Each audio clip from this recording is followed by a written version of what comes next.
마지막은 예제 코드 데모 세션인데요. 아까도 쉬는 시간에 또 이제 한 번 또 물어봐 주셔서 비슷한 내용이 들어가 있어요. 어떤 거냐면 운영 환경에서는 어떻게 쓸 거냐 이 이슈예요. 그래서 저는 기본적으로는 앵귤러 CLI랑 스프링 부트 또는 스프링 MVC를 주로 쓰고 있어서 그 관점에서 설명을 하겠지만 원리를 설명해 드릴 테니 그 원리에 잘 부합하시면 그 각자 내가 백엔드를 노드를 쓰거나 뭐 .NET 계열을 쓰거나 상관없이 원리는 같거든요. 어쨌든 앵귤러는 최종 결과물이 어쨌든 이것도 그냥 웹 애플리케이션이기 때문에 index.html 하나랑 몇 개의 자바스크립트 코드도 떨궈져요. 이거를 그냥 정적 파일을 내가 어디에다 배포해서 운영할 건가의 이슈지 사실 그 외에는 자반이 이건 사실 의미는 없어요. 그래서 뭐 그렇게 어려운 내용은 아니고요. 오히려 사실 이것보다 저는 아까 설명드렸던 아키텍처를 3장 예제를 혹시 그래도 책을 감사하게 사보신 분 중에 따라해보신 분도 있겠지만 그래도 직접 백문이 불여일탄하겠다. 불여일견 직접 코드를 같이 보시면서 어떻게 단계적으로 내가 이 앵귤러 애플리케이션이 만들어진 아주 간단한 3장 예제가 있는데 그거를 보여드리는 게 효율적이지 않을까 싶어요. 그래서 이걸 한번 가볍게 보여드리고 네, 그렇게 아마 진행하게 될 것 같습니다. 마지막 세션은. 네. 앵귤러 CLI를 설명을 드리는데요. 뭐 이미 앵귤러를 사용해 보신 분들은 깔아서 쓰시긴 하겠지만 앵귤러 프로젝트의 가장 큰 문제, 앵귤러 프레임워크 쓸 때 가장 큰 문제점이 하나 있어요. 개발 환경 세팅이 좀 난감해요. 이게 왜 난감하냐면 그냥 내가 토이 프로젝트 뚝딱 만드는 거면 앵귤러 매뉴얼에 있는 시스템 JS라는 동적 브라우저에서 하는 모듈 로더가 있어요. 사실 그걸 쓰면은 굳이 그 매뉴얼에 있는 거 따라해서 금방 하면 되거든요. 근데 현업에서는 그걸 쓸 수가 없어요, 일단은. 그래서 반드시 웹팩을 쓰던 뭐 롤업 JS를 쓰던 아까 보셨던 컴포넌트에 막 임포트 구문 있었잖아요. 그래서 책을 사보신 분들은 부러워 보란 게 그 임포트 구문이 웹팩이라는 모듈 번들러인데 걔가 최초 진입 전부터 그 임포트 구문을 찾아가지고 쭉쭉쭉 모든 클래스 코드를 찾아서 그냥 한 파일로 만들어줘요. 그냥 그게 사실은 그게 전부예요.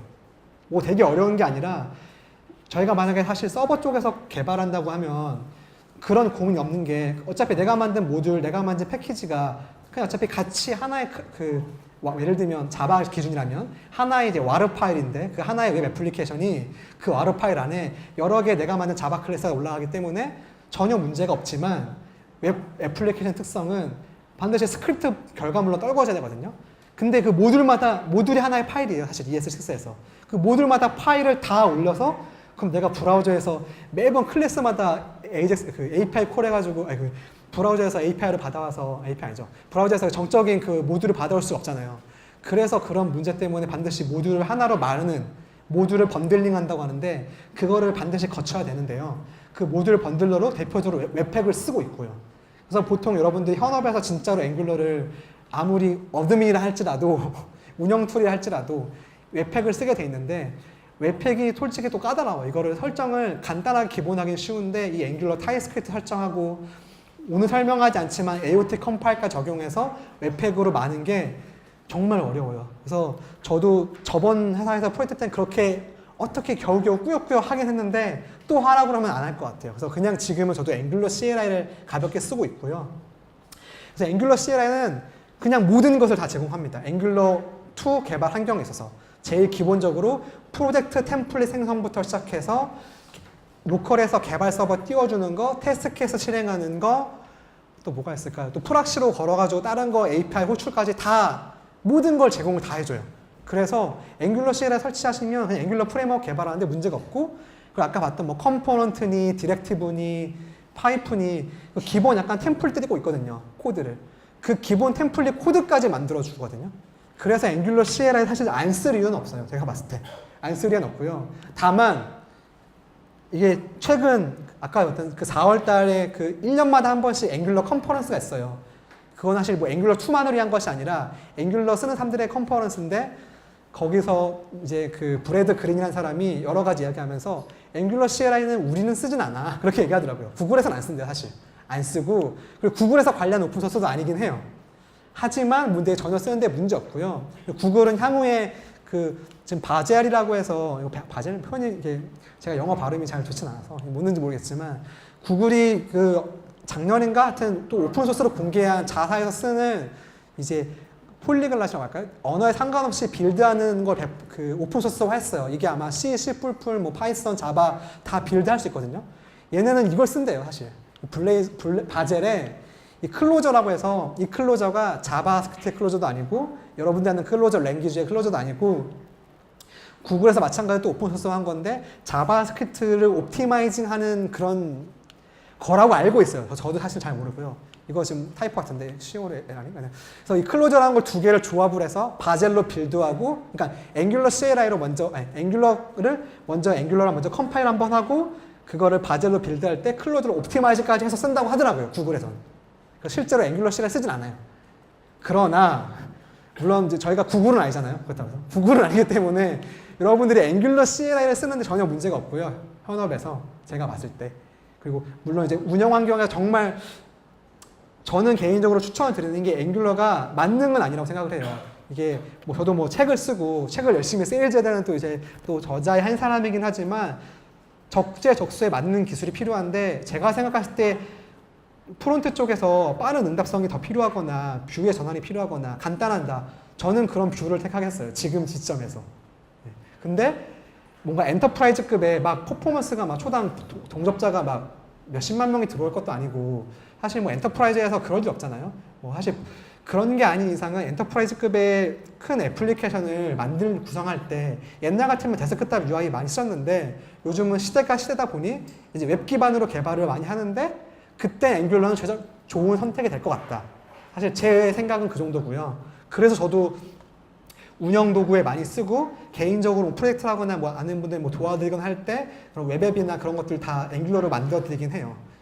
뷰는 이제 제한적으로 짧은 페이지 만들 때 쓰고. 그래서 앵귤러 CLI는 전혀 운영 환경 적어도 제 경험했을 때 그렇게 큰 문제는 없었고요. 어쨌든 저도 백엔드 엔지니어다 보니까 주로는 운영 도구들을 많이 만들고 뭐 예를 들면 제가 주로 동영상 서비스 같은 걸 많이 하는데 요즘엔 그 뭐 동영상 리스트 받아와서 동영상 플레이도 하고 다 앵귤러로 만들었어요. 저는 다. 유튜브 비스무리한 것도 운영 도구로 앵귤러로 만드는데 전혀 문제가 없었습니다. 근데 그걸 다 오픈 소스를 썼어요. 그러니까 앵귤러 프레임워크 쓰고 이제 보통 그 비디오 플레이하는 그 이제 M3 파일 받아가지고 TS 파일이라고 해서 이제 실시간 라이브 스트리밍하는 그런 것도 다 앵귤러에 이미 많은 사람들이 누가 만들어 놓은 게 있어서 어드민 뚝딱 만드는데 시간이 얼마 안 걸리더라고요. 유튜브 같은 개념에. 그래서 그런 거에 전 최적화됐다고 생각하고요. 네. 혹시 저보다 더 하실 프론트를 전문으로 하시거나 하드코어하게 하시는 분들한테는 아마 이 앵귤러 프레임워크 공부는 도전할 수 있을 것 같아요. 리액트랑 다른 거 다르게 조금 그 프레임워크 차원에서 백엔드가 그동안 쌓아왔던 많은 개념들이 녹아들어 있었어. 하여튼 조금 딴 얘기였지만 일단은 앵귤러 CLI 쓰는데 문제가 없다. 그리고 설치는 요거 한 줄. 네. npm 쓰시면 그냥 npm 인스톨인데 뭐 i로 쓰셔도 되고요. 약자로. npm i 그다음에 글로벌로 설치해야 돼요. 전역으로. 제가 오늘 뭐 npm의 세부적인 설명을 다 할 수는 없어요. 왜냐면 적어도 그래도 한번 써보셨다는 걸 가정을 했기 때문에 오늘은 또 어쨌든 앵귤러 아키텍처 설명이 주라서 어쨌든 전역으로 앵귤러 CLI 한번 설치해 두시면 ng라는 키워드로 다양한 명령을 사용하실 수가 있고요. 이따가 한번 제가 한번 보여드릴게요. 그리고 어쨌든 저는 이제 중요한 건 그러면은 내가 만든 앵귤러 애플리케이션은 어떻게 결과물로 운영 환경에 배포할 것인가. 이게 이제 이슈인데요. 저는 지금 이렇게 쓰고 있어요. 스프링 부트인데 뭐 사실 스프링 MVC든 단넷이든 상관없습니다. 중요한 건 지금 보시면 저는 제가 이따 보이죠? 소스 메인 밑에 이건 자바 기반의 기본 프로젝트 폴더 구조지만 여기 프론트엔드라고 보이시죠? 저는 요거를 앵귤러 소스를 다 넣어놔요. 그러니까 여기 프론트엔드 쪽 소스가 다 들어가 있다고 보시면 돼요. 근데 물론 이렇게 안 하셔도 돼요. 그냥 프론트는 프론트도 따로 두셔도 돼요. 저는 그냥 주로 운영 환경을 운영 어드민 도구를 만들기 때문에 프론트 소스를 따로 뺄 이유가 없어서 한 리파지토리에 성상 관리를 하고 싶기 때문에 그냥 한 프로젝트로 관리를 하고요. 그리고 사실 요거는 뭐 제가 지어낸 게 아니라 인터넷에 보시면 요즘에 그런 리파지토리가 많잖아요. 뭐 리액트 스타터, 뭐 앵귤러 스타터 이런 거 마냥 앵귤러 부트 스타터고 누가 또 만들어 놓은 게 있어요. 그래서 그런 걸 모방한 거고요. 그래서 소스 메인 프론트엔드 안이 사실 앵귤러 소스가 들어가 있다고 보시면 돼요. 나머지는 다 자바 코드고요. 네, 그렇고요. 그리고 이건 이제 설정인데요. 앵귤러 CLI로 프로젝트를 처음 만들면은 앵귤러 CLI용 설정 파일이 있어요. 그게 .angular 뭐 -cli.json 이라고 있거든요. 거기에 다양한 설정을 할 수가 있는데요. 가장 중요한 게 결국에 요거거든요. outdir. 이 부분을 이제 유념해서 쓰시면 돼요. 앵귤러로 이제 이 CLI를 쓰시면은 ng-build라는 커맨드가 있습니다. ng-build 한 다음에 이제 거기다 옵션으로 PROD랑 AOT까지 붙이면 운영 환경에 AOT 컴파일까지 돼서 최대한 미니파이즈 된 결과물이 떨어지게 되거든요. 그럼 그 결과물을 어디에 떨굴까? 기본 설정은 그 앵귤러 애플리케이션 디스트 폴더인데 그거를 변경하면 되는 거죠. 저는 같은 경우는 원래는 이 프론트엔드, 이게 제 프론트 소스니까 상대 경로로 한번 올라가서 리소스 이제 스태틱. 이 스프링 부트 같은 경우는 여기에 보통 들어가니까 아주 일반적인 구성입니다. 저는 이게 지금 이 시간은 뭐 되게 다양한 운영 환경을 설명하는 게 아니라 원리만 설명을 드리는 거예요. 왜냐하면 각자의 배포 환경, 운영 환경이 다르기 때문에. 근데 원리는 간단합니다. 어쨌든 내가 정적인 결과물을 어딘가에 말아 넣어야 되는데 앵귤러 CLI는 outdir에다가 넣어주시면 돼요. 일단은 이게 1차적인 거고요. 그 다음은 좀 내가 설명하네. 이건 약간 좀 자바 기반의 내용이긴 한데요. 원리는 똑같습니다. 방금 설명드린 거는 앵귤러 CLI에서 ng-build라는 커맨드로 결과물을 만들어서 어디에 떨굴 건가를 설정했는데요. 그 다음은 그거예요. 그럼 내가 이제 백엔드 쪽 서버를 빌드를 하거나 했을 때 함께 어떻게 말지? 앵귤러도 사실 컴파일이 필요하거든요. 오늘 또 그 앵귤러의 컴파일이 왜 필요한지 설명은 안 드리지만 앵귤러 컴파일도 필요하거든요. 옛날에 자바스크립트는 그냥 jQuery 뚝딱 만들어서 그냥 JS 파일 정적이니까 그냥 올리면 되는 게 아니라 앵귤러도 컴파일하고 그걸 웹팩으로 많은 과정이 필요한데 그 컴파일 시점을 자바 같은 경우는 메이븐이라면 물론 그레이드도 똑같겠지만 이 프론트엔드 플러그인이라는 걸 전 썼어요. 이거 사실 가장 많이 쓰더라고요. 얘가 하는 역할은 별게 없어요. 자바 쪽 소스 코드를 컴파일하기 직전에 여기 보시면 골상에서 제너레이터 리소스라는 페이지인데 메이븐이 모르셔도 상관없어요. 중요한 점은 제가 미리 워킹 디렉토리 해가지고 소스 메인 프론트엔드가 제 앵귤러 소스 코드가 있는 곳이에요. 위치를 지정하고 그리고 얘가 알아서 이 빌드 프로젝트가 노드를 또 받아요. 지가. 왜냐면 프론트도 말아야 되니까. 노드를 받을 수 있게 노드 버전을 명시해주고 npm 버전만 명시해줬어요. 여기 실제는 지금 프로퍼티지만 노드 버전이 들어갈 거예요. 노드 버전 되게 중요한데요. 노드도 버전업이 너무 빨라요. 그래서 이거를 버전 안 하면 무조건 최신 기준으로 받는데 그러면은 앵귤러가 안 돌 수도 있어요. 이건 앵귤러 문제가 아니라 노드가 너무 빠르고 호환성이 있기 때문에 저는 개인적으로 항상 그 LTS 버전을 선호해요. 이거는 뭐 아마 인프라 쪽에 관심 있는 분도 알겠지만 모든 그런 오픈소스나 나오는 거 보면은 그 롱텀 서포트가 있어요. 그게 적어도 그 재단 측에서나 그 뭐 소스를 만드는 측에서 이거에 대한 안정적 지원을 하겠다는 그 어떤 태그 같은 거거든요. 그래서 저는 노드.js도 경우도 LTS까지만 계속 써요, 저는. 그래서 그 노드 버전을 명시해주고 npm 버전을 명시해주시고 나서 이 인스톨 디렉토리는 이 노드가 임시로 깔릴 이 노드는 순전히 서버에서 이 프론트엔드 결과물을 빌드할 때만 쓸 거예요. 그래서 타겟. 절대 이 노드가 뭔가 말대로 노드.js 서버가 떠가지고 역할하는 게 아니라 온전히 순전히 앵귤러 CLI로 결과물을 말 때만 쓰는 거예요. 이렇게 설정을 하고 자바 기준입니다만 원리는 똑같다는 거예요. 그래서 여기 밑에 보시면 이거 보시면 보이죠. npm 인스톨이라고 해서 서버 쪽에서 저 같은 경우는 이제 젠킨스인데 젠킨스에서 자바를 빌드하기 전에 npm 인스톨 해가지고 이 타겟 디렉토리에다가 노드에서 앵귤러 CLI의 npm 인스톨 명령을 한번 돌려요. 이 npm 인스톨 명령어의 역할은 뭐냐? 메이븐에서 디펜던시를 한번 쫙 끌어 당기는 거 똑같아요. 그래서 내가 필요한 그 앵귤러에서 내가 사용할 앵귤러 애플리케이션이 필요로 하는 디펜던시 패키지들을 한번 인스톨을 하는 거고요. 그러고 나서 여기 run build 이 부분이 이제 npm하고 run build인데 이따가 제가 소스 코드 보겠지만 제가 미리 npm에 있는 package.json에다가 이 run build라는 명령을 만들어 놨거든요. 이 run build라는 명령을 들어가 보면은 결국엔 그게 ng build prod aot를 해요. 그래서 이 명령을 통해서 앵귤러 CLI가 서버에서 저 같은 경우는 젠킨스라는 빌드 CI 툴이 CI에서 잡이 하나가 돌면 자바가 컴파일 되기 전에 프론트엔드 메이븐 플러그인 덕분에 노드를 한번 받고 근데 만약 노드가 있다 이미 노드 안 받아요. 노드를 받고 그 다음에 이 npm 인스톨하고 npm run build를 해서 앵귤러 컴파일하고 웹팩으로 말아서 그 다음에 이 설정에 의해서 그 자바 코드의 특정 스태틱 파일에 들어가게 되는 거죠. 그러니까 여기까지 설명은 저는 예제를 스프링 기준으로 한 거지만 단넷이 됐든 뭐 또 다른 여러분 사용하시는 개발 환경이 됐든 뭐 루비 온 레일즈 됐든 장고가 됐든 사실 저한테 질문 주신 중에 그걸 장고 기반으로 설명해달라고 했는데 장고 기반으로 설명할 게 없어요. 왜냐하면 장고도 결국에는 그냥 하나의 웹 프레임워크이고 장고도 어딘가 스태틱 파일을 제공하는 특정 컨벤션이 있잖아요. 그 컨벤션만 이렇게 설정해 주시면 돼요. 그리고 제가 장고 쪽에서는 어떻게 파이썬은 아무래도 이게 빌드되는 건 아니니까 어떻게 이거를 운영 환경에 배포하는지 그런 배포 노하우는 없는데 원리는 똑같다는 거죠. 어쨌든 이렇게 결과물 떨궈질 곳 설정하고 자바 같은 경우는 뭐 이런 플러그인 통해서 소스가 컴파일되는 과정 전에 프론트를 먼저 컴파일하고 빌드하면 된다. 이게 사실 전부입니다. 전부. 그래서 요거를 지금 뭐 사실 제가 라이브 코딩이라고 해서 별거 아니고 라이브 코딩은 신도 못하는 거기 때문에 저는 이제 미리 만들어 놓은 3장 예제를 가지고 한 번씩 보여드릴 거고요.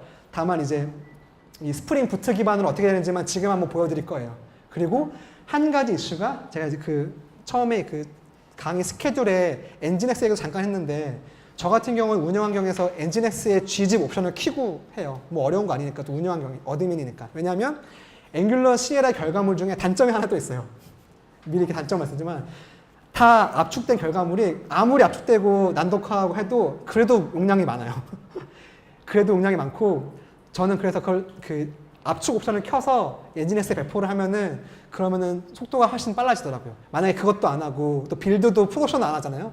아마 여러분들 결과물 로컬에서 앵귤러 CLI로 빌드하면은 아마 3, 4메가 나올걸요. 3, 4메가를 떨궈줄 수 없잖아요, 우리가. 근데 그 3, 4메가가 앵귤러 CLI를 프로덕션으로 빌드하면은 절반이 떨궈지고 일단 또 그 절반 안에서 웹팩 설정 덕분에 청크라고 해서 어떤 순간순간마다 좀 모듈을 또 쪼개놔요. 그래서 JS 파일 자체도 또 쪼개요.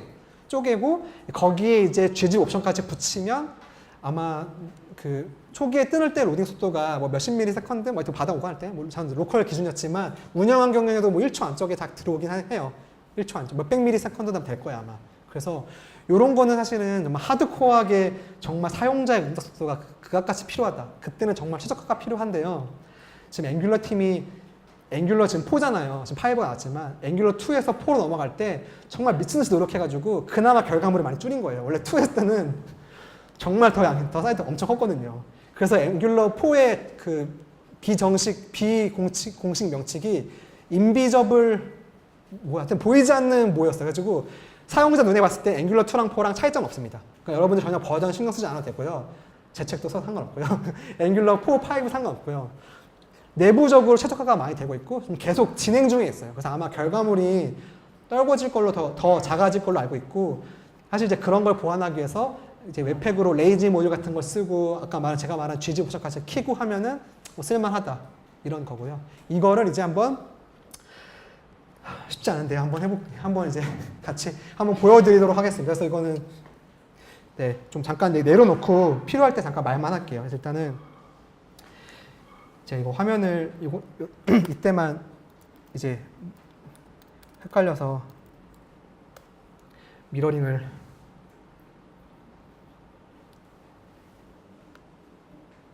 하고요.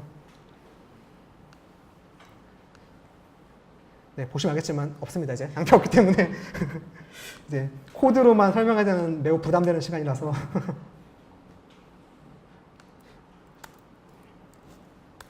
네, 일단 인텔리제이 저는 개인 라이센스로 샀습니다.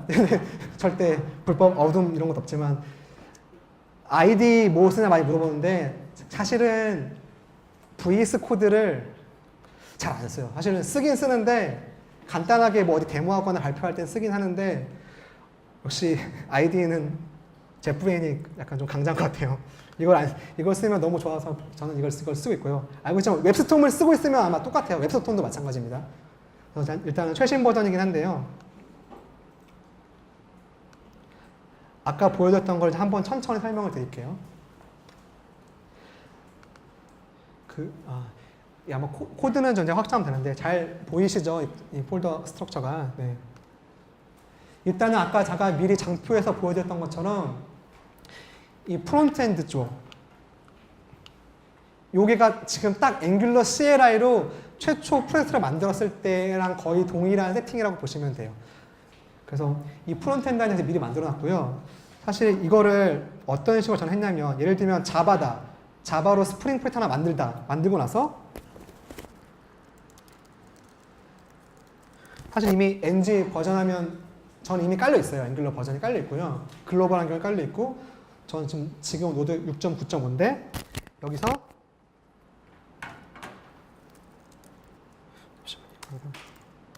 화면 작을 수 있으니까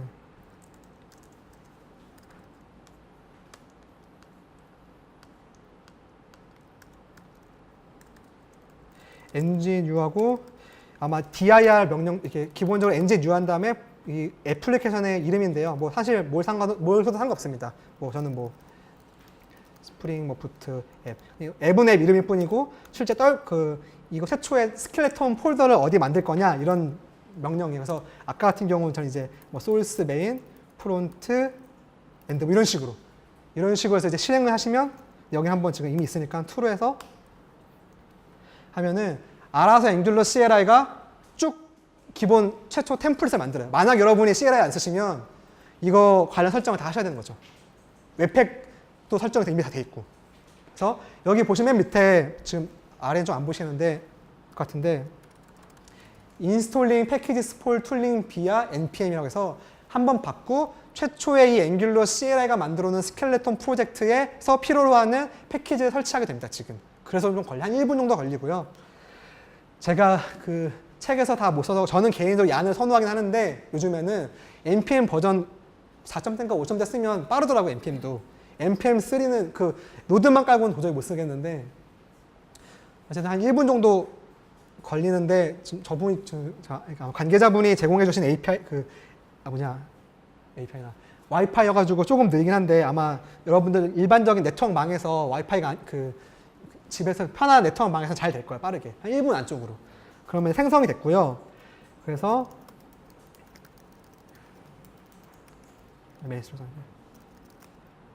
예, 아까 이제 이거는 제가 미리 만들어 놓은 거고 프론트엔드 2가 딱 그 만들었던 폴더로 이렇게 딱 들어가 있게 돼요. 그래서 보통은 이렇게 앵귤러 CLI에서 프로젝트를 금방 만들 수 있고요. 여기서 저 같은 경우 설정을 아까 했는데 여기는 이제 비주얼 스튜디오 코드로 한번 보여드릴게요. 최초에 만들어지면 방금 아까 장표에서 보여드린 .angular 그 -CLI JSON이 설정이거든요. 여기 보시면 기본 설정이 다양하게 있습니다. 제가 간단하게 몇 개만 설명드리면 이거 여기까지 생각 못했네. 잠시만요.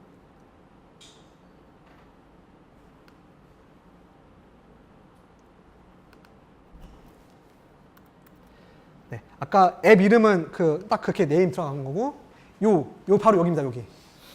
이게 디폴트가 디스트로 되어 있습니다. 그래서 만약에 이 상태에서 명령어가 이거거든요.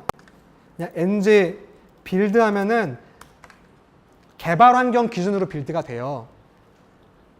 이 과정이 지금 이제 딱 보죠. 모듈을 말고 이렇게 뭐 청크를 분석을 해서 최적화도 이거 웹팩 이거는 사실 앵귤러 CLI고 웹팩입니다. 웹팩. 그러면은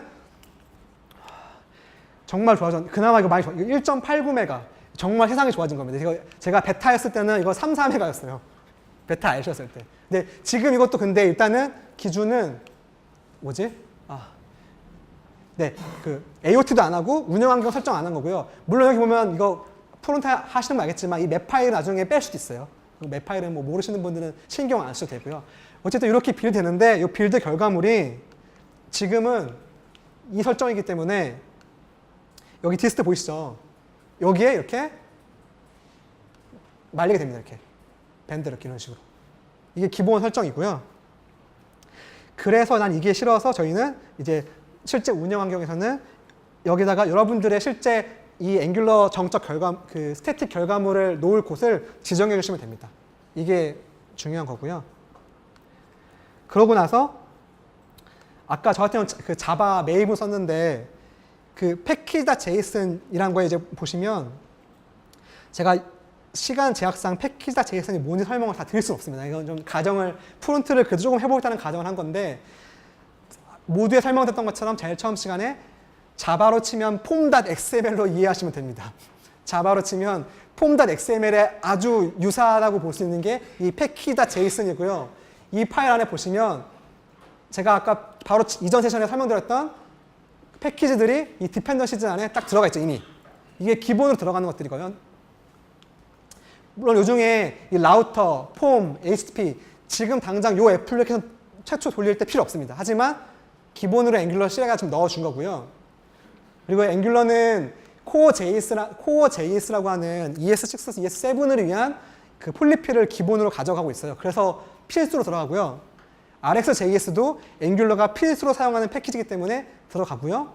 그리고 오늘 설명하지 못했지만 앵귤러가 마법을 부리잖아요. 여러분 대신해서 데이터 바인딩도 하고 많은 일들을 처리하는데 그 일들을 가능하게 해주는 핵심은 사실 존.js거든요. 이거는 원래 그 구글에서 만든 다트라는 언어에서 나온 거예요. 그런 스펙인데 앵귤러는 이걸 쓰고 있고요. 제가 알고 있기로는 이 존.js라는 것도 향후 자바스크립트 스펙에 들어갈 걸로 예상되어지고 있어요. 아직 확정은 아닌 걸로 알고 있고요. 어쨌든 이렇게 패키지가 있고 이렇게 여기는 개발 패키지인데 여기 보시면 이 스크립트 부분 이 부분이 npm에서 실행할 수 있어요. 여기에 등록되어 있는 ng, start, build, test, lint, e2e는 여러분들이 터미널에서 여기 보시면 package.json이 있는 위치에서 npm run하고 그 뒤에 여기 뒤에 있는 이 키워드를 입력하시면 이 키워드를 입력하시면 그 옆에 있는 명령어가 입력됩니다. 여기 보시면 빌드에는 ng 빌드가 들어가 있죠. 이번에 한번 스타트를 해볼게요. 스타트는 ng serve라는 명령인데 요거는 로컬 환경에서 개발 서버를 바로 띄워줍니다. 그래서 npm run 스타트 돌리면 아까 ng 빌드한 것처럼 동일하게 말리는데 여기 보시면 ng live 개발 서버 is listening on localhost 4200 포트. 그래서 노드를 하나 띄워서 이게 정확히 내부적으로는 웹팩 데브 서버라는 패키지인데 어쨌든 개발 서버를 하나 띄워요. 그래서 저희는 이제 이렇게 앵귤러 CLI가 최초 만들어준 템플릿 프로젝트를 볼 수가 있는 겁니다. 이게 기본이고요. 그래서 그냥 로컬 환경에서 ng 뭐 빌드 ng serve 뭐 이렇게 되지만 아까 말처럼 npm 요거 하는 거는 저 같은 경우는 아까 그 장표에서 보셨던 그 메이븐에서 자바 컴파일 되기 전에 요거를 컴파일하기 위해서 미리 이렇게 스크립트를 만들어 놓은 거거든요. 그래서 요게 실제 제 여기서는 보시면 package.json을 보시면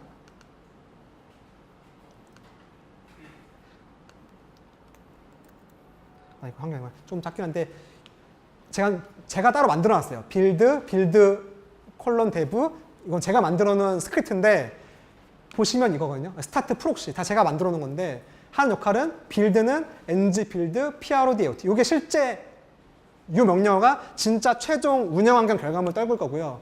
이 대부는 개발용에서 떨굴 거. 그 다음에 왓치가 붙으면 빌드 뒤에 왓치 옵션 붙어서 개발서 그 빌드가 내가 스크립트를 이렇게 수정할 때마다 바로바로 변경 사항이 반영되는 거거든요. 그래서 전 이렇게 이걸 써요. 그래서 메이븐 같은 경우에는 보통 저희 자바 기반 개발하시는 분들은 보통 로컬 뭐 디플로이 페이지를 정하잖아요. 운영 환경에서. 그러니까 로컬, 뭐 베타나 또는 뭐 데브, 뭐 스테이징 RC, 리얼 이렇게 QA 개발 환경이 다르잖아요. 저는 그래서 보통 베타까지는 빌드 데브로 말아서 올리고요. 이제 QA RC부터는 이제 이걸로 이제 말아서 올리는 걸 하고 있어요. 이렇게 하고 있고요.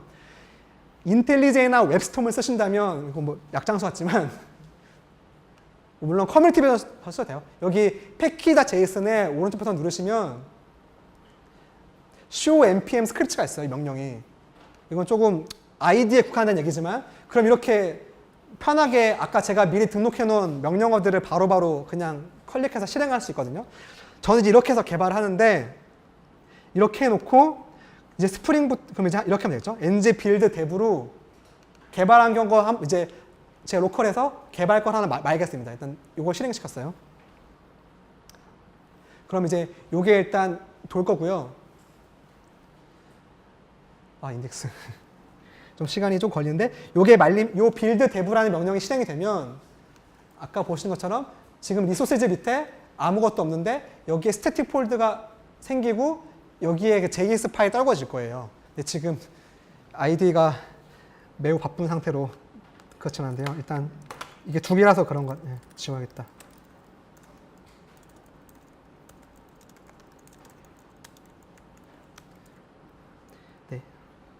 이 인텔리제이나 웹스톰을 쓰면 좋은 점이 다 자동으로 코드 자바, 여러분 자바 다 냈을 때 이클립스 쓰시면 코드 알아서 다 인텔리센스 해주잖아요. 자동 완성 해주잖아요. 심지어 앵귤러 CLI도 다, 앵귤러 CLI 아니라 인텔리제이도 자동 완성 해주거든요. 근데 자동 완성 해주는 이유가 다 모든 파일을 다 미리 인덱스 걸어놓은 거라서 좀 시간이 걸려요. 근데 제가 여기 한 프로젝트에 아까 예제를 2개 만들어 놔가지고 그러니까 돈을 시간이 많이 걸렸던 거거든요. 제가 VS 코드를 안 쓰는 이유가 딱 그거 하나예요. VS 코드를 쓰시면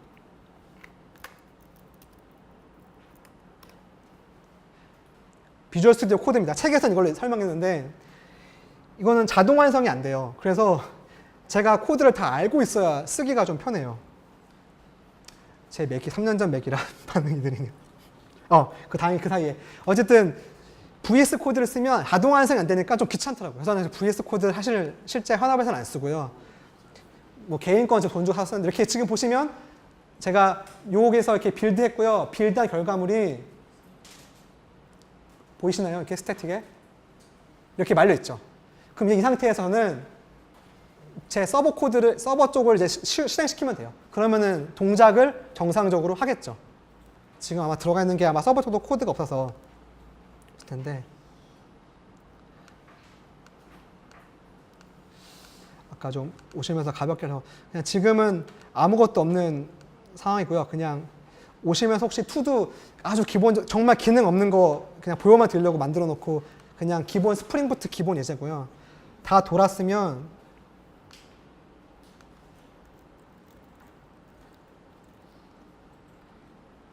보이시죠? 이게 8080 포트는 아까 봤던 이 4002 포트가 아닙니다. 요거는 지금 정확히 스프링 부트로 톰캣을 띄운 거예요. 그렇기 때문에 된 거고요. 이걸 이제 근데 여기에 이제 어떻게 저는 개발을 하느냐. 이렇게 놓고 이제 아까 잠깐 또 조금씩 코드 보였지만 이렇게 앱 컴포넌트인데 여기 요 앱이 요 키워드가 아마 브라우저상에 여기거든요. 지금 바인드가. 그럼 이거를 변경을 하면은 보통 와치 모드를 걸어두거든요. 근데 단점이 하나 있어요. 뭐냐면 이 결과물이 한 1, 2매가 되다 보니까 스프링 부트에 저는 이제 스프링 자바 기준 얘기지만 스프링 데브 툴이라는 걸 설치해서 스태틱 파일 변경했을 때 자동으로 리로드가 되거든요. 근데 이게 1, 2매가 되다 보니까 자동으로 리로드 되는 게 좀 느리더라고요. 그래서 정말로 제가 실제 개발할 때 쓰는 운영 환경은 그 로컬 개발 환경은 서버를 2개 띄우는 겁니다. 첫 번째는 일단 다시 한번 띄울게요. 스프링 부트에 일단 띄우고요. 이게 사실 파이썬 장고가 됐든 뭐 닷넷로 뭐 띄우든 뭐가 상관없습니다. 어쨌든 API 서버 하나 이제 띄우시는 거예요. 어쨌든 앵귤러를 만들려면 뭔가 API 서버 하나 필요하잖아요. 데이터를 주고받으려면. 그럼 이제 지금 로컬호스트 8080에 하나 다 띄웠고요. 잘 떴는지 한번 확인해 볼게요.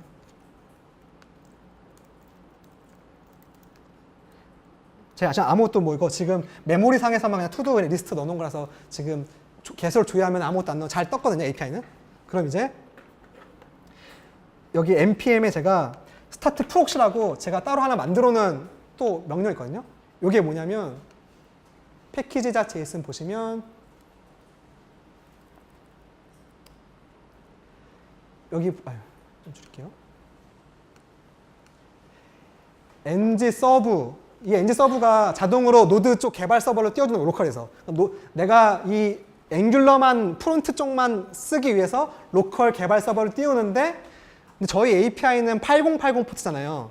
근데 이거는 4000이거든요. 그래서 프락시를 하나 걸어서 API 호출 받으면 무조건 8080 포트로 보내줘라는 설정을 미리 걸어놨어요. 이게 이 프락시 컴포 제이슨인데 제가 미리 만들어놔서 보이시죠? 이렇게. 그래서 앵귤러 로컬로 노드 하나 띄우면 API 호출할 때 8080 포트로 이제 4000개 포트로 뭔가 찌르는 게 아니라 8080 포트로 찌르게 설정을 해놨어요. 그게 바로 이제 요 npm run start proxy. 그래서 이거를 저는 또 실행을 시켜요. 그러면 실질적으로 지금 서버가 2개가 뜬 거예요. 하나는 내 서버 API 서버가 뜨는 거고 또 하나는 정말 프론트. 난 지금 앵귤러 어쨌든 앱을 개발하는데 보통 우리가 다 싱글 페이지 앱이니까 최초 index.html 빼고는 다 API잖아요, 보통은. 이제 이 API 서버 하나 띄운 거고 제가 개발할 로컬 서버를 띄운 겁니다. 그럼 이제 이 상태에서 4200포트가 정상적으로 이제 리스닝 하겠죠. 이 8080은 오로지 API를 위한 건데 4200을 띄우면 요거는 이제 프론트에 노드가 띄운 로컬 서버가 되는 거예요. 자, 저는 이 상태에서 어떻게 아주 간단한 예제이기 때문에 한번 제가 미리 API 쪽에다가 정말 초허접하지만 시간 제약상 이렇게 많은 서버 코드를 설명 하거나 이럴 수 없기 때문에 투드 이제 API를 하나 만들어 놨어요. 자바 코드 뭘 써도 상관없습니다. 중요한 점은 그냥 이거 하나 메모리고요. 메모리에 투두 리스트를 담을 공간을 만들어 놓고 여기 포스트로 API 쏘면은 그냥 무조건 넣고요. get하면 그냥 가져오는 거 이거밖에 없어요. 그냥 제가 포스트랑 get만 만들어 놓은 거예요. 그냥 여러분들한테 지금 운영 환경 진짜 개발 어떻게 하는지 보여드리기 위한 거라서 이 상태에서 그럼 이제 여기서 이제 인텔리제이 쓰시면 이런 놀라운 일들이 가능한 거죠. 앱 컴포넌트 이거 프론트 컴포넌트는요. 저는 이게 사실 놀랍거든요. 이런 게 이게 마음에 안 와닿으실 수 있는데 이런 아마 현업에서 개발하시면은 이런 편의성이 VS 코드랑 개발할 땅은 차원이 다릅니다. 그래서 지금 일단 첫 번째로 제가 이미 엔드 서브 띄웠기 때문에 여기서 이렇게 변경을 했어요. 그러면 변경한 게 재컴파일이 일어나고요. 재컴파일 된 게 반영이 바로 돼요. 일단은 아주 기본적으로.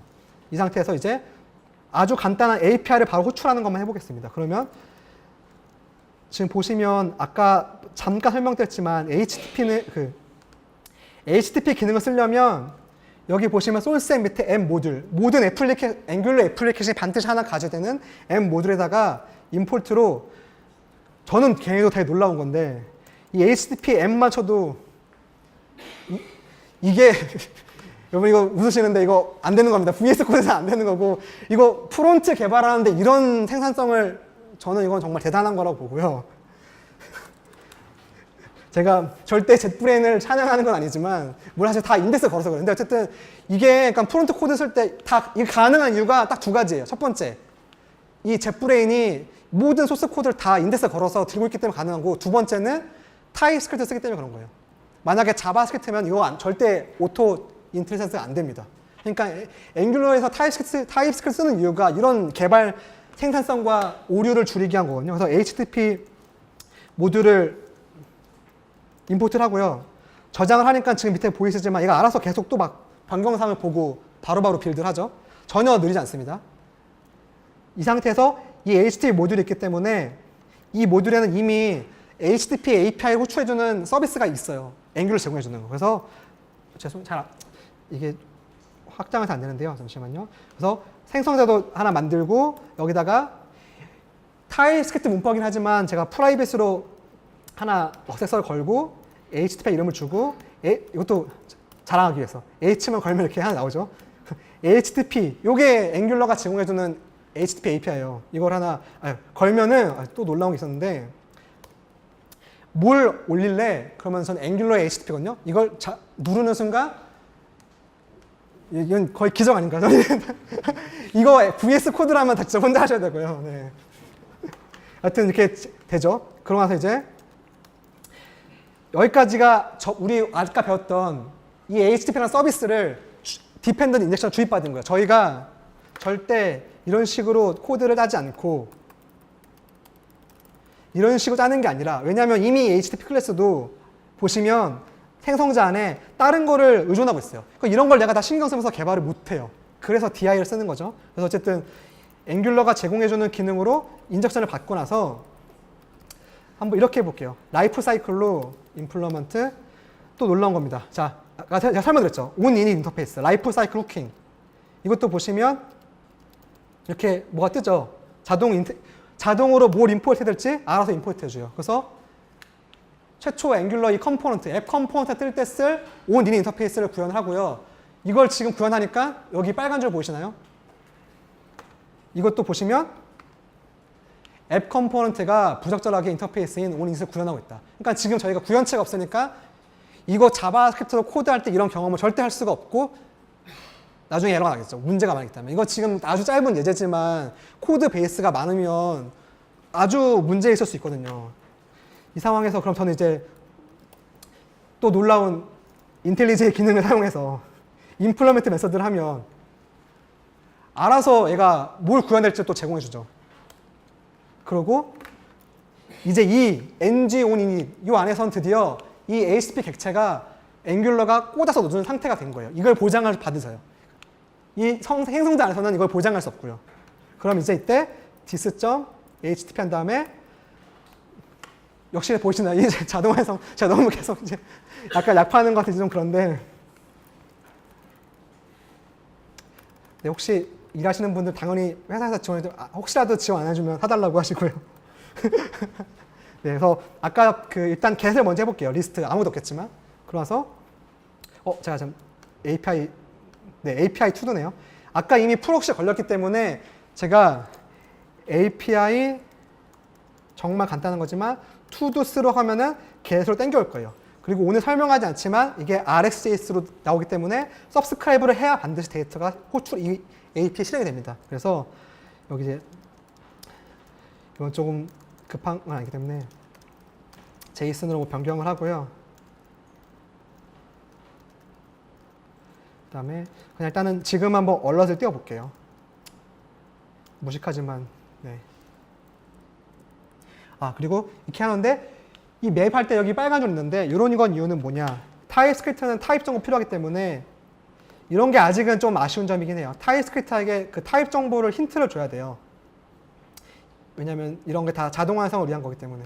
그래서 이건 뭐 지금은 당장 필요한 건 아니고 정말 일단 그래서 보통 저는 이제 여기다가 RxJS의 observable에 add 오퍼레이터에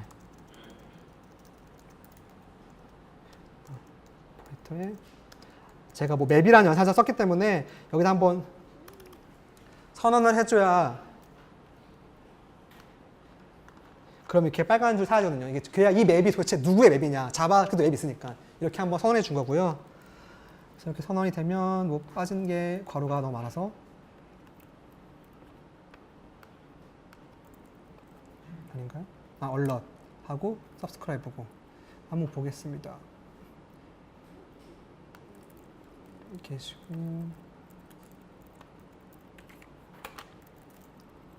뭔가 헷갈리네. 좀 늦어졌네요. 네. 이렇게 해서 그냥 네, 바로 벌써 이미 지금 개발 서버가 자동으로 변경상 감지해가지고 벌써 ng-onit에 띄운 거거든요. API를 띄운 건데 이렇게 지금 받고 여기서 그럼 한번 시간 제한이 있으니까 빠르게 이 템플릿 URL 이것도 지금 커맨드 치고 누르면 바로 이동합니다. 이렇게 일단 다 지우고 제가 빠르게 한번 뭐 하나 만들어 볼게요.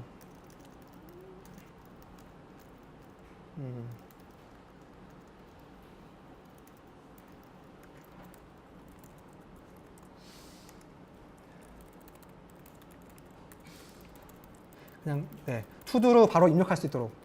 그래서 아까 저희가 그 이벤트 바이드 본 것처럼 지금 보시면 심지어 템플릿에서도 앵귤러 뭐 할 수 있는지는 요거는 이제 앵귤러의 랭귀지 서비스라는 따로 패키지가 있어서 그걸 깔면 이렇게 제공이 다 돼요. 거의 한 게 없죠. 그러니까 되게 쉽게 개발할 수 있어요. 클릭되면 뭐 제가 그래서 뭐 애드 하겠다 이렇게 해놓고 사실 더 완벽하게 하려면은 이렇게 해야 되는데 일단 빨리 해보겠습니다. 빨리 인풋. 제가 지금 투두에다가 간단하게 인터넷 받을 게 이 모델은 그냥 우선순위랑 컨텐트, 인티저랑 스트링 값만 받을 거거든요. 아주 간단하게. 그래서 인풋 타입으로 그냥 우선순위 받기 위해서 뭐 넘버라는 거 하나 해놓고 이거는 지금 시간 제한상 이거 제가 설명 안 하는데 일단은 이런 걸 쓰겠습니다. 요 샵을 걸면은 이 돔에 대해서 이 템플 안에서만 쓸 수 있는 그런 거거든요. 그래서 이렇게 걸고 일단은 제가 UI는 다 무시하고 일단 기능만 보여드릴게요. 스트링이니까 뭐 그래도 텍스트 에리어로 해볼까요? 아니, 맞나? 텍스트 에리어가 아니죠. 그냥 텍스트로 하겠습니다. 하고 샵 이거는 컨텐츠라고 이렇게 만들어 놓고 그러고 나서 이 애드 버튼을 클릭 버튼을 누르면 포스트를 서버로 올려야 되니까 여기다 이제 인자로 내가 입력한 여기 보시면 지금 이것도 저는 놀라운데 항상 이게 이 프라이어리티가 사실 기능이 이 샵 때문에 이 인풋 돔에 대해서 레퍼런스를 취하는 거거든요. 이거는 아주 제한적으로 써야 됩니다. 사실 지금 제가 데모라서 그냥 보여준 거고요. 프라이어티에 이 돔 표준이기 때문에 밸류를 하면 당연히 인풋에 있는 잡히겠죠. 하고 그 다음에 컨텐트에 컨텐트 맞나? 예. 하고 나서 네, 타이포가 있네요. 그럼 이제 이 add 메소드가 없어요. 이걸 또 만들어야 되거든요. 이 add 메소드를 여기서 빠르게 그래서 아까 전에 add 템플릿에서 두 개의 인자 받아야잖아요. 그래서 프라이어리티 이렇게 하는데 제가 영어가 딱 생각나서 P인데 여기서 P하고 예를 들어서 뭐 이렇게 컨텐트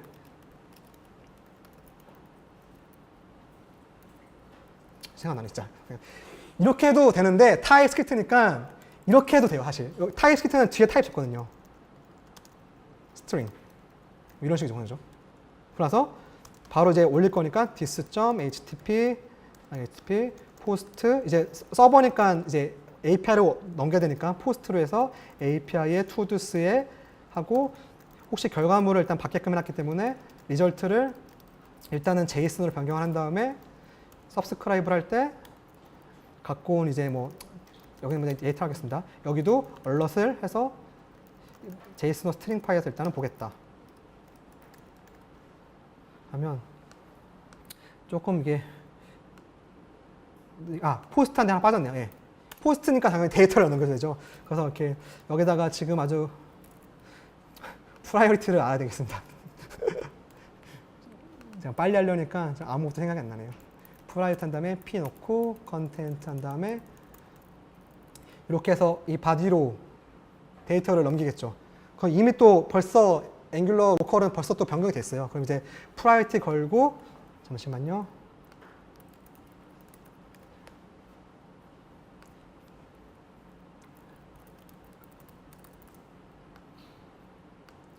이거 잠시만요. 개발 서버를 안 띄워서 제가 디버깅 포인트를 걸어서 보여드리려고 이미 벌써 근데 API 호출 된 거거든요. 근데 된 건데 의심하는 분들이 계실까봐 디버깅 포인트를 걸어서 보여드리겠습니다.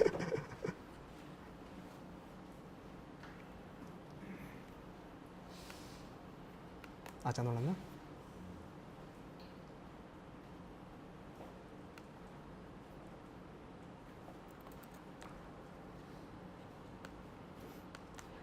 왜 비공은 표현 안 걸리지?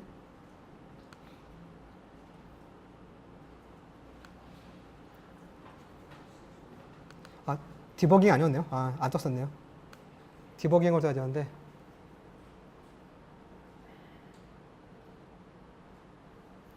네, 스타트업이 되면 네, 보이시죠? 이 서버 쪽 코드인데 보이시는 것처럼 이 투두 안에 데이터가 이게 좀 아래쪽에 있는데 보이시죠? 제가 바로 화면 넘긴 거.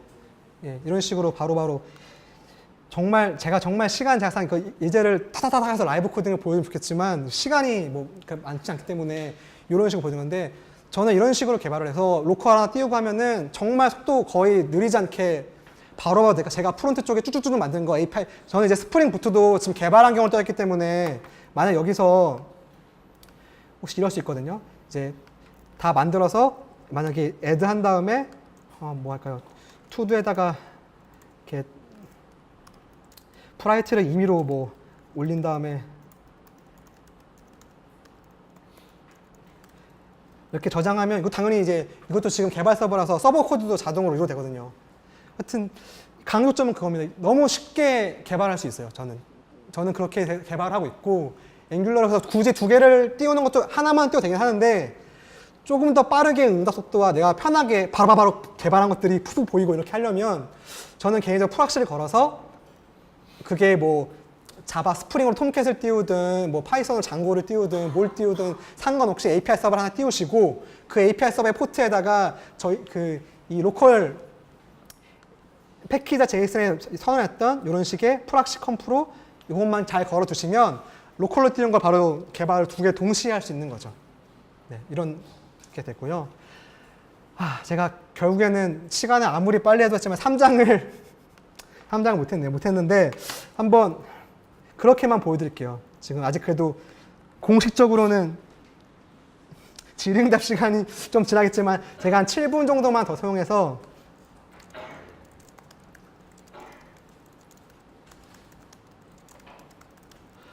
이게 아마 지금 웃는지 이게 너무 데이터를 많이 쓰신 이게 처음에 쭉 당겨야 될 게 많아가지고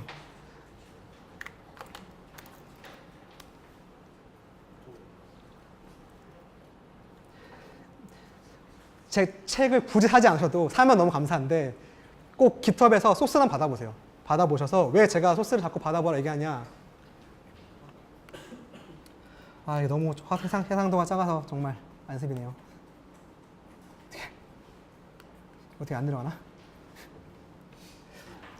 제가 밑에 여기 보면은 정말 제가 모든 그 챕터마다 코드 변경사항에다가 다 태그를 걸어놨어요. 여러분들 그냥 혹시 깃이 조금 익숙하지 않으시는데 깃수 체크업 받고 이 태그마다 단계별로 풀 받으시면 아까 오늘 제가 설명드린 컴포넌트, 그러니까 그 앵귤러 아키텍처의 각 요소마다 어떤 개념으로 코드를 어떻게 개선했는지를 3장에서 설명하고 있거든요. 그래서 사실은 거기까지 하면 좋았을 텐데 제가 원래 이거 한 8시간 생각했던 거라 사실 결국엔 이걸 못 보여드렸는데 개발 환경 보여드리나 이거를 꼭 깃허브에서 다운받아 보시기를. 네. 사실 이거 콩글리시인지 모르겠지만 저는 개인적으로 누군가와 함께 사는 삶을 추구하기 때문에 낫볼이라는 용어를 좋아하고요. 이게 영어에 맞는 의미인지 모르겠지만 그래서 여기에 한빈 미디어의 앵귤러 퍼스트라고 제가 올려놨어요. 그래서 이거 받으셔서 제 밑에 보시면 물론 뭐 있고 이거 받으시고 여기죠. 깃은 설치해야 돼요. 깃은 설치하시고 이 깃 태그 리스트 하면 쭉 나오는데 이렇게 단계적으로 깃 체크하고 챕터 3-4 하면은 3장 예제를 처음부터 순차적으로 변경내만 보셔서 확인해 보실 수 있어요. 그럼 집에 가셔서 오늘 배운 앵귤러 아키텍처를 어떻게 코드로 제가 설명했는지를 한번 보시면 도움이 되지 않을까 싶습니다. 일단 그래서 여기까지만 하겠습니다. 일단. 네.